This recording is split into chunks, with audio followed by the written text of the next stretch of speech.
Jasper's Providence Home will soon be under new management. More on that. Plus, Jasper Mayor Terry Seitz is tonight's guest for Monday with the Mayor, and Doug Ubelor leads off our general election candidate series tonight on Inform. All of that and much more is up next here on the 18 WJTS News.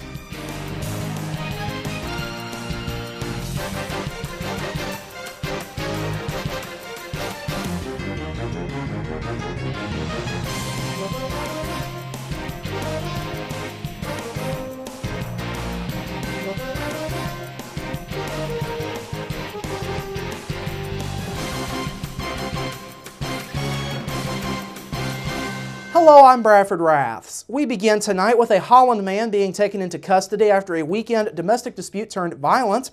At 1:05 yesterday morning, sheriff's deputies were called to a residence in the 10,000 block of South State Road 161 in Holland on the reported dispute. Deputies learned on the way to the scene that a handgun was involved. When deputies arrived, they were told that 55-year-old James Twomley had taken out a handgun and tried to shoot the victim. Deputies say Twomley fled from the scene on foot to some woods nearby before deputies arrived. Deputies found Twomley in the woods a short time later. He was taken into custody, and the handgun he used was also found. Twomley was lodged in the DuBois County Security Center. He is currently facing a level 5 felony for intimidation with a deadly weapon. Now, sheriff's deputies say this case remains under investigation. They say more charges will be filed after their investigation is complete. The Jasper Police Department is investigating yet another vehicle theft. The department says a green 1998 Pontiac Grand Prix was stolen from Arlington Court early this morning. Police say the keys had been left in it. The car was found later in the morning. It was wrecked into a ditch on County Road 175 East, which is northeast of the city. Now, this is the fourth vehicle theft to be reported in Jasper over the last month, and all of them involved cars with keys being left inside. Jasper Police and the Community Strike Force Against Crime are offering a $1,500 reward for information that leads to the arrest and conviction of those responsible for this theft. Anyone who has any information is asked to call the Jasper Police Department at 482-2255. You can also call the department's anonymous tip line. That's 481-COPS. The Providence Home Healthcare Center in Jasper will soon be under new ownership. IDE Management Group has announced its plans to purchase the home effective November 1st. Founded back in 1997, IDE manages skilled nursing and long-term care facilities across Illinois, Indiana, and Iowa. Group founder Mark IDE says he's excited about taking over ownership of the facility. IDE worked for nonprofit organizations for 15 years, during which time he decided to raise the bar on care and rehab services for senior citizens. That desire led to the founding of IDE Management Group. The group has its headquarters in Indianapolis. Now, Providence Home will also be undergoing a name change as part of this. Effective November 1st, it will be known as the Cathedral Healthcare Center. The name was chosen in order to keep previous religious affiliations, according to IDE officials. The home will remain as a worship site for several hundred Catholics in DuBois County. IDE management will be busy introducing facility best practices and programs to residents of the home over the next several months. Management officials will be meeting with staff, residents, and their families to ensure a smooth transition for all involved. The local district of the Indiana Volunteer Firefighters Association has crowned royalty for the upcoming year. The 2015 Miss Flame for District 18 is Jasmine Vonderheide. Vonderheide, the daughter of Eric and Carrie Vonderheide, represents the Hayesville Fire Department. Michaela Jones, representing the West Baden Fire Department, took home first runner-up honors, and Bethany Dodd took home second runner-up honors representing the DuBois Fire Department. IVFA District 18 also held its annual parade yesterday in Schnellville.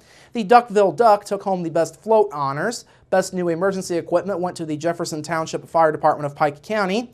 The K9 VFD Australian Shepherds won the Best Walking Unit. Best Special Interest went to Hammerdown Holland. Sherry Schnell's unit won the Best Equestrian category. Rick Morgan won the Best Antique Vehicle honors. Finally, the Schnellville Community Club was recognized for Best Antique Tractor. Folks driving through Huntingburg over the weekend might have been slightly spooked. This weekend marked the second rendition of the Haunted Huntingburg event. Haunted Huntingburg was started by Destination Huntingburg last year to get folks into spooky spirits in time for Halloween. The event spanned Friday and Saturday nights, featuring ghost tours and a Halloween house decorating contest, along with new events like the Zombie 5K. The Zombie 5K took place Saturday morning, and 110 runners showed up. Nick Stevens is part of the Haunted Huntingburg committee. He says the first run was a success. We're real excited about the turnout. We had a lot of zombies, had a lot of people volunteering to be zombified. It worked out real well. We got started right at 9 o'clock, just like we planned on. The weather held out. It was just a beautiful day. I would say we probably had 125 runners. It was a great race. Everybody enjoyed themselves. Really looking forward to what we can improve on this for next year. All the feedback so far has been awesome. Now, all of the events were well attended. This year's outdoor movie along 4th Street drew 70 people. Barry Klein was named as this year's house decorating contest winner. Finally this evening, a police story you likely won't hear every day. A burglary suspect was taken into custody by an Indiana State Police canine, but not before they had to save the burglar's life.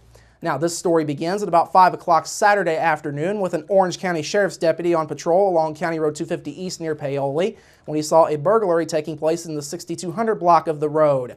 When he arrived, the deputy arrested 35-year-old Angel Sue Smith of Mitchell. However, a second suspect, 47-year-old Mark Lee Van Dyke, also of Mitchell, had hidden inside of the home's crawl space. Just before 6:15 p.m., off-duty trooper Robert Lambert and K9 Diesel were called in to help out. Now, police tried unsuccessfully several times to get a hold of Van Dyke using the PA system on their cars. Finally, at 7:20, Diesel was sent into the crawl space. Diesel found Van Dyke inside of an air conditioning duct and bit him. Now, here's where the life-saving part begins. Van Dyke agreed to come out of the crawl space, but by this point in time, he was stuck inside of the duct. An hour-long rescue effort then began with Trooper Lambert and Orange County Sheriff's deputies pulling about 30 feet of the duct out of the crawl space. They then cut the duct away and got Van Dyke out. Van Dyke was found in a nearly hypothermic state due to the wet and cold conditions he had been in. He had also nearly suffocated. Had Diesel not found him inside of the duct, authorities say Van Dyke may not have lived. After being taken to IU Health Hospital in Paoli for medical clearance, Van Dyke was lodged in the Orange County Jail. He is facing level 6 felonies for theft and residential entry, along with Class A misdemeanors for criminal mischief and resisting law enforcement. Meanwhile, Smith is facing level 6 felonies for theft and residential entry and a Class A misdemeanor for criminal mischief. All right, coming up after the break, Jasper Mayor Terry Seitz joins me for Monday with the Mayor, plus your local forecast, sports with Kurt Gooksell, and Inform with Doug Ubelor. That's all up next here on the 18 WJTS News. Local people watching local people.